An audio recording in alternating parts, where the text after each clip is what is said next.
రామకోటి తరహాలో గోవింద కోటి పుస్తకం రాసిన వారికి విఐపి బ్రేక్ దర్శనం కల్పిస్తామని టీటీడీ చైర్మన్ భూమన కరుణాకర్ ప్రకటించిన సంగతి తెలిసిందే. ఈ క్రమంలో మొట్టమొదటి గోవింద కోటి రాసిన పుస్తకాన్ని శ్రీవారికి బెంగళూరుకు చెందిన 17 ఏళ్ల చిన్నారి వి కీర్తన సమర్పించింది.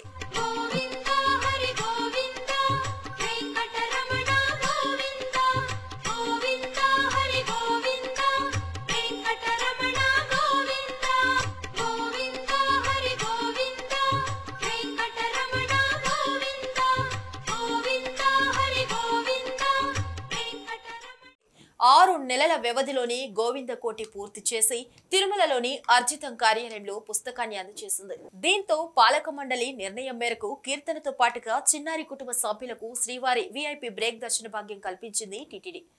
అనంతరం ఉదయం విఐపి విరామ సమయంలో కీర్తన కుటుంబ సభ్యులు స్వామివారి సేవలో పాల్గొని మొక్కులు సమర్పించుకున్నారు. మొదటి గోవింద కోటి రాయటం చాలా సంతోషంగా ఉందన్నారు. మా ఇలవేల్పు అయిన శ్రీ వెంకటేశ్వర స్వామి గోవింద కోటి రాయాలని అనుకున్న తెలిపారు. తానే మొదటి వ్యక్తి కావటం చాలా గర్వంగా ఉందని తన ఆనందాన్ని వ్యక్తపరిచారు.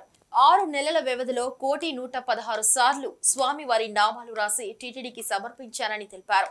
భక్తులలో ఆధ్యాత్మిక చింతన పెంచేందుకు టీటీడీ ఈ నిర్ణయం తీసుకుంది. దీంతో దేశవ్యాప్తంగా అనేక మంది గోవింద కోటి రాయటం ప్రారంభించారు.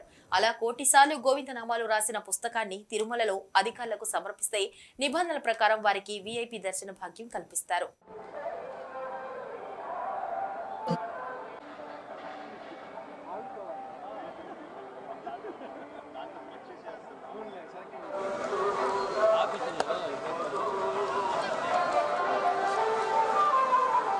రామకోటి ఏ రకంగా అయితే గతంలో రాసేటువంటి సాంప్రదాయం భారతీయ సమాజంలో ఉన్నదో ఆ రకంగానే గోవింద కోటి రాసి విద్యార్థులలో చిన్నపిల్లల దగ్గర నుంచి వాళ్ళల్లో ఆధ్యాత్మికత పెంచాలా అన్నటువంటి ఒక సదుద్దేశంతో తిరుమల తిరుపతి దేవస్థానం గోవింద కోటి రాసినటువంటి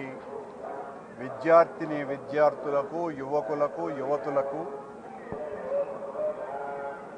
విఐపి దర్శనం ఇప్పిస్తాము అని చెప్పగానే మొట్టమొదటిసారిగా ఈ రోజున కీర్తన అనేటువంటి బెంగళూరు అమ్మాయి, తను ఇంటర్మీడియట్ చదువుతున్నటువంటి పాప ఈ రోజున గోవింద కోటిని రాసుకొని, అంటే 10,01,16 రాసినటువంటి వాళ్లకు దర్శనము, కోటి రాసినటువంటి వాళ్లకు కుటుంబ మొత్తం అంతా కూడా విఐపి బ్రేక్ దర్శనము ఇస్తామని చెప్పిన పిలుపును అందుకొని మొట్టమొదటిసారిగా కంప్లీట్ చేసినటువంటి కీర్తనని మనస్ఫూర్తిగా అభినందిస్తున్న స్వామి కృప కరుణ ఆ అమ్మాయి పట్ల ఎల్లవేళలా ఉండాలని ప్రార్థిస్తున్నా.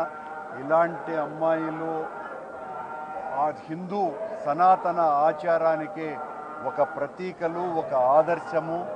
ఈ అమ్మాయిని చూసిన తరువాత మొత్తం మన హిందూ సమాజంలో ఉన్నటువంటి బాలబాలికలందరూ కూడా గోవింద కోటిని ఇదే విధంగా రాసుకొని స్వామివారి దర్శన భాగ్యం పొందగలరని మనస్ఫూర్తిగా ఆశిస్తూ ఆ అమ్మాయికి ఉజ్వలమైనటువంటి భవిష్యత్తు ఉండాలని మొట్టమొదటిసారి తీసుకొని వచ్చినటువంటి ఖ్యాతి కీర్తనకు దక్కింది.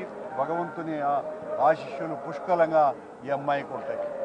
చాలా సంతోషంగా ఉంది. మా ఇంటి దేవుడు వెంకటేశ్వర స్వామి, అందుకే రాయాలనిపించి రాశాను. మా దేవుడు అంటే నాకు జాస్తి భక్తి. చాలా ప్రౌడ్గా ఫీల్ అవుతాను. ఫస్ట్ నేనే రాసిండేది అని అసలు థింకే చేయలేదు, నేనే ఫస్ట్ అనేసి సంతోషంగా ఉంది. దేవుని దర్శనం అయ్యా బాగా సూపర్. అసలు అయితే నాకు చాలా సంతోషంగా ఉంది. దగ్గరగా చూశాను. ఫస్ట్ టైం అది నువ్వు ఇలా ఎప్పుడు చూడలేదు. అలా సంతోషంగా రాసిందామో అని వచ్చిన